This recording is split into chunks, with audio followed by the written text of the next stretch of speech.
Hello, fourth graders. Senora Femin here. We're on our final week of learning about functional writing. I hope you've enjoyed all the different things. And today is kind of an exciting day because you get to be creative with how you decide to present it. And I'll explain more about that in just a minute. The last 2 days you worked on making your directions as correct and clear as possible. That was called proofreading. Did you enjoy learning about subjects, predicates, and conjunctions? If you look for just a minute here at the subject and the predicate meme, you can see that Mr. Smith is the subject and that he took a walk is the part of the sentence that's called the predicate. And you guys can look at that yourself and figure out what a subject and a predicate is. As far as conjunctions, the next two pictures are about conjunctions, and the conjunctions are actually the words in the middle, like and or but, or the word or. I gave you a hint last week, or earlier this week too, that we'd be putting a final version of our game directions in a different format. Now that you have fixed your spelling, your punctuation, and your sentences, it's time to decide how to present it to others in a way that is interesting and clear, and maybe even a little bit fun. The questions that we keep in mind as we finalize our game directions. Does the order make sense? Does the reader have all the information needed to understand? Are the directions clear and accurate? And did I proofread to make my directions the best they can be? So here's my example of spoons. Now, if I was to put this on there, it's just a bunch of words, and I think it could be a lot better than this. So I want to show you what I did. We want to go from something better than this decided to do. First, I was thinking about all the different possibilities, and I want to offer all of these as possibilities to you. You get to decide how you want to present this. You might decide to do something on explain everything. That is what I am using right now to record these lessons. And let me tell you, I found explain everything to be pretty easy to learn. In fact, I didn't even have to watch any videos, and I'm not the most techie person.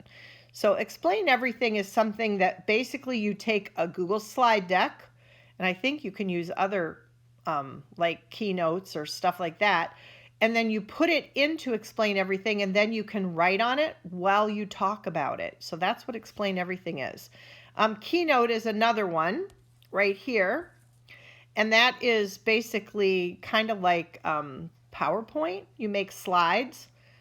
And another possibility, some people like to use Notability. And I don't really know that much about Notability, but I know kids are pretty familiar with it.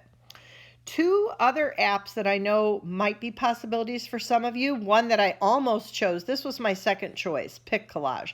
I love PicCollage because you can make a whole PicCollage and then turn that PicCollage into a slide. And that's called app smashing, when you take a PicCollage and then put it into Google Slides or put it into Keynote or something, and you could do that. They actually paired it here with one called Book Creator, which I think a lot of you are familiar with Book Creator. Now, some of you are already familiar with iMovie, and I don't know that much about how that is possible, but I do think it is possible if you want to explore that and try to submit that way. I'm certainly open to it. And some of you are sitting there right now saying, Senora Femin, I'm sick of being on my iPad, and I don't blame you. That's where I was. I decided to do a poster. So I will show you on the next pages, because that is a fine option. If you just want to do a poster, that's fine. If you're going to do a poster to something that looks like this. So this is the first page of my poster. And you can see that I could have spent more time on it, but to be honest, I am very overworked these days, and I did it as best I could in about 20 minutes. So I made the title with bubble words, and I tried to, put some headings and, use different colors, and I even drew a picture here. So this is the first page of mine, but I couldn't fit it all on one page. So then I did ask you, what do you notice? And I'm going to give you time to think about what I did. What do you notice?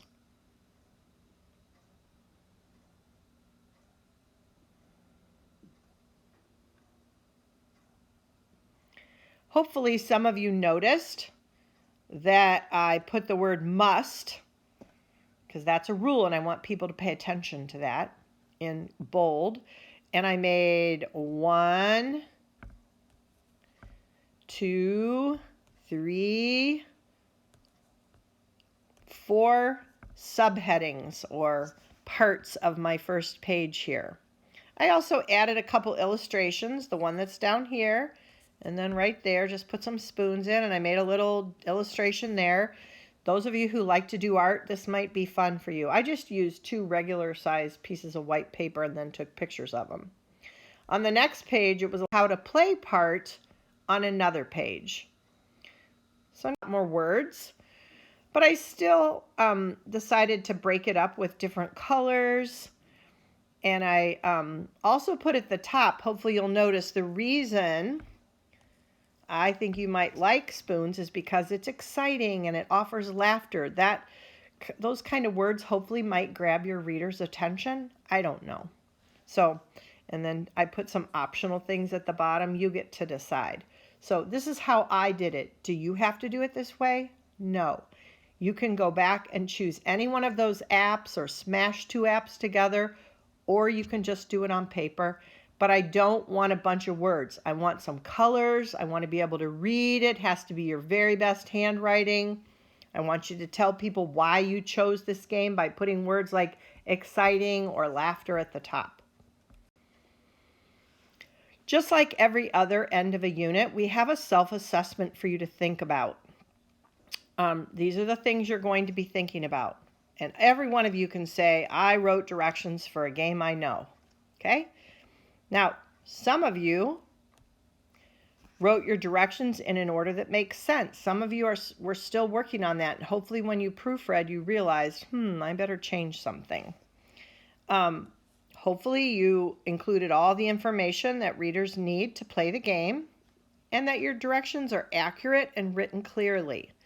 After all that proofreading we did, I'm hoping that you got your punctuation, your capital letters, and your spelling pretty good. Again, do I expect you to be perfect?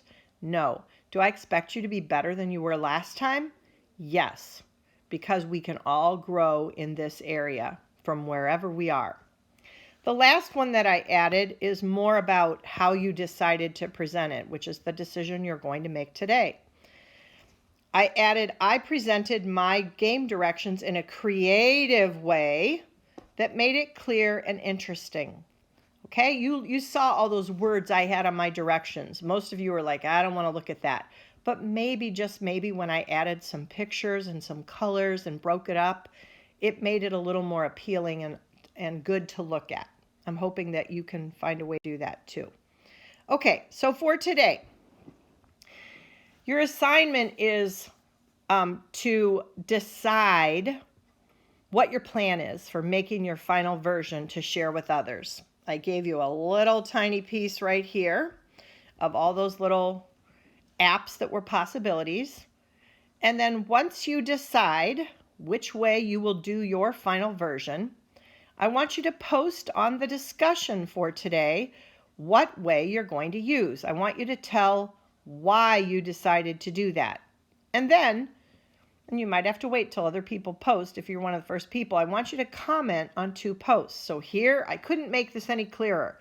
Here are examples of posts that you might make. Here are examples of comments that you might make. So the one that I have here is, first I'm going to make a pic collage. Next I can't read it. Next I don't think it says put it in to explain everything. I like to use technology and real pictures. So I explained why, and I explained what I was going to do. Now I'm going to tell you right now that I made a mistake. And I'm going to get this out, and I'm going to cross through it, because this is not an example of a post. That was an example of a comment. And I missed that, and I'm sorry about that. So you only have one example of a post, but you're going to say what you're going to do and why you chose it. I said one example would be I like to use technology. So now for comments, here's some examples. I think your idea sounds like a great way to help people understand your game. That could be an example after you read what somebody else writes. And then another one would be, I'm so glad I read this because it gave me an idea to do the same thing. Okay, I think it's pretty clear. If you have questions, you can always email me. Have fun. You probably should start writing it today, and I'll give you all of English time tomorrow. We won't have hardly any lesson tomorrow at all, to continue writing and then turn that in by tomorrow. Okay? Have a great Wednesday, and I'll be back with more words for you tomorrow.